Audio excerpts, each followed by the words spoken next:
Bom, você já deve ter observado que as coisas estão mudando muito rapidamente no mundo.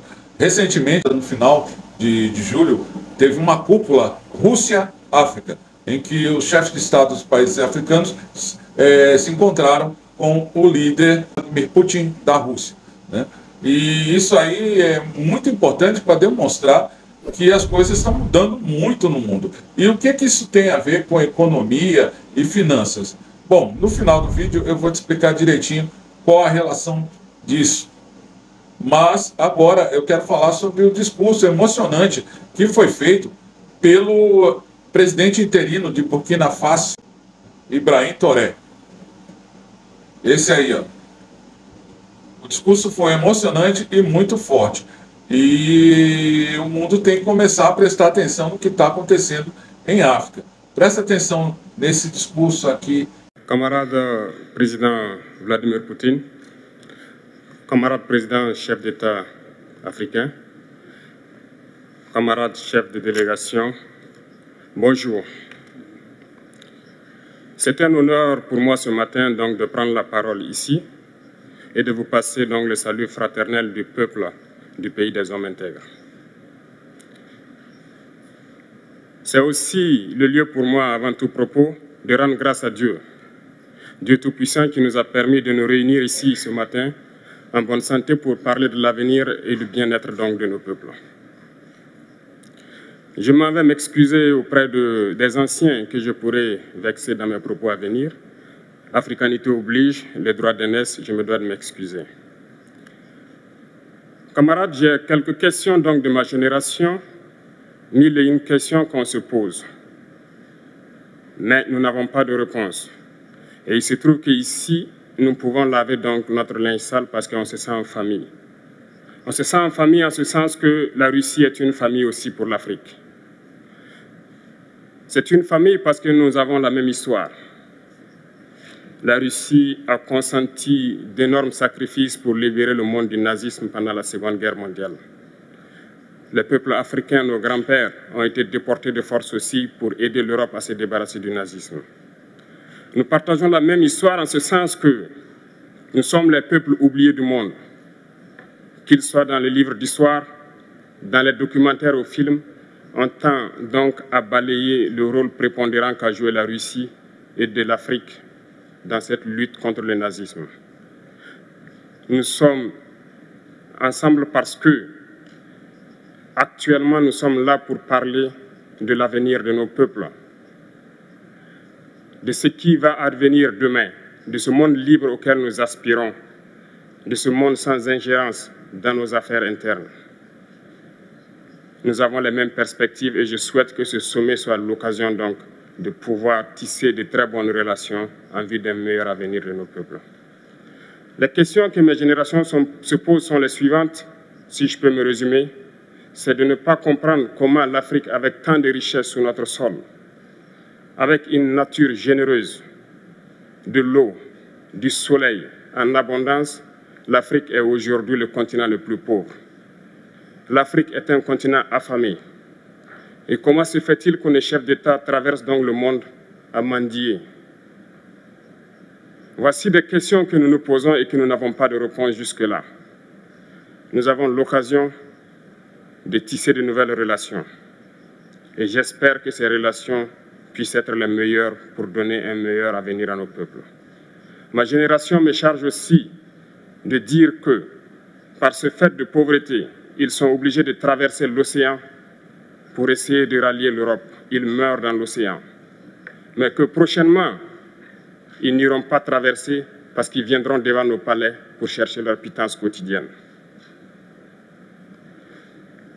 Pour ce qui concerne le Burkina Faso, aujourd'hui, nous sommes confrontés depuis plus de 8 ans à la forme de manifestation la plus barbare, la plus violente du néocolonialisme, de l'impérialisme.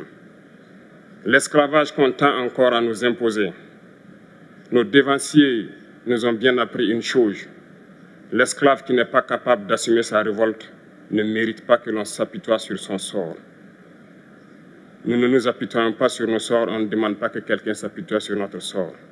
Le peuple burkinabé a décidé de lutter contre l'île terroriste en mesure de relancer son développement.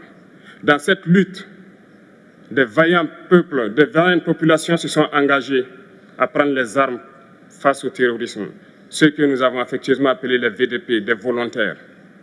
Nous sommes surpris de voir les impérialistes traiter ces VDP de milices et de tout type. C'est décevant, parce qu'en Europe, lorsque des peuples prennent les armes pour défendre leur patrie, on les traite de patriotes. Nos grands-pères ont été déportés pour sauver l'Europe. Ce n'était pas avec leur consentement, contre leur gré. Et bien au retour, on se rappelle bien qu'à Tiaroy, lorsqu'ils ont voulu revendiquer leurs droits élémentaires, ils ont été massacrés. Cela ne fait rien donc. Lorsque nous, peuple, nous décidons de nous défendre, on nous traite de milices. Mais là n'est pas le problème. Ce qui est le problème, c'est de voir des chefs d'État africains qui n'apportent rien à ces peuples qui se battent, mais qui chantent la même chose que les impérialistes en nous traitant de milices, en nous traitant donc d'hommes qui ne respectent pas les droits de l'homme. De quels droits de l'homme parle-t-on? Nous nous offusquons contre cela et c'est honteux. Il faut que nous, chefs d'État africains, nous arrêtons de nous comporter donc en marionnettes qui dansent à chaque fois que les impérialistes tirent sur les ficelles.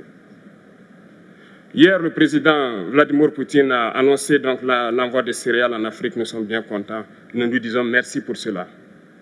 Mais aussi, c'est un message passé à nous, chefs d'État africains, parce qu'au prochain forum, nous ne devrons pas venir ici sans avoir assuré, pour ceux qui ne connaissent pas la guerre, l'autosuffisance alimentaire de nos peuples. Nous devons prendre l'expérience de ceux qui ont pu déjà atteindre cela en Afrique, tisser de bonnes relations ici et tisser de meilleures relations avec la Fédération de Russie pour pouvoir assouvir les besoins de nos populations. Je ne serai pas peut-être long, le temps imparti est très court. Nous sommes obligés de nous arrêter à un moment donné. Mais je voudrais terminer en disant que nous devons donc rendre hommage à nos peuples qui se battent. Gloire à nos peuples, dignité à nos peuples, victoire à nos peuples. La patrie ou la mort, nous vaincrons. Merci. Pois é, a coisa realmente não está nada fácil para os ocidentalistas, não está nada fácil para a hegemonia atual, né, liderada pelos Estados Unidos e os países europeus que colonizaram a África, partilharam a África, colonizaram a África e outras partes do mundo. Parece que as coisas vão mudar para valer. Então, o que acontece para a economia e as finanças é uma mudança grande do fluxo do dinheiro. Então, aquele comando financeiro que vinha dos Estados Unidos, dos países europeus, está mudando. O dólar deve perder muito com esse tipo de movimentação e a China, com certeza, já vem aí atropelando todo mundo, né, para ser a próxima líder da hegemonia global, ou pelo menos como parte de um mundo multilateral, não mais unilateral, né, com só um lado influenciando, mandando e fazendo as coisas acontecer.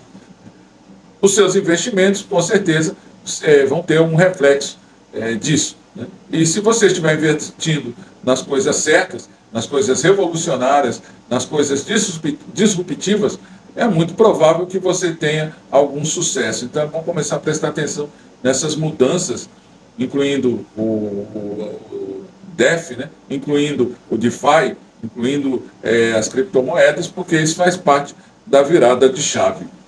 Você, o que acha? Deixa aí a sua opinião.